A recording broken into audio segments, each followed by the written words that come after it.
The environment we try and offer at Woodrose to our employees is a flexible one. From hours to projects to vacation time to overtime, everything is on the table in order to provide the best possible work environment to ensure that our employees are not only healthy but happy.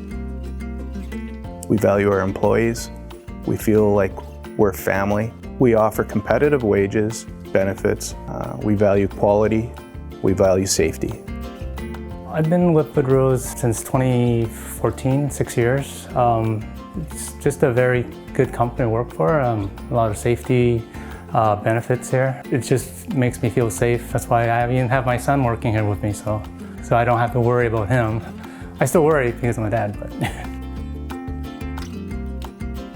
My name is Nikki Ewert. I have been working at Woodrose since February last year. I feel like it's a very inclusive workshop. There's good communication between the workers and the foreman. If I have any questions or concerns, I can pretty much approach anyone and they're happy to help. I'm recognized when I do a good job and I'm constantly being challenged by work. If they see like I'm capable of something, they will give me something more difficult to work with.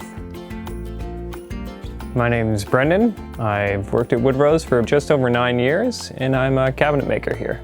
I've always liked working here since I first started. We can pursue our own projects and we're encouraged to do so. I like to use a lot of different older hand tools and make things like that, and I've always been encouraged to do that here. It feels like one big family. Everyone works together, everyone is aware of everything else, and we're all doing our best to work together. It doesn't matter what position you hold, you still have a voice within the company, and everyone will listen to what you have to say, and your opinions are cherished. We pay attention to the needs of our employees. They find here a lot of respect, and people come here and they usually stay. Some have been here for 15 years, 20 years, 25 years, and some don't even want to go retire. They're still here. So it talks by itself.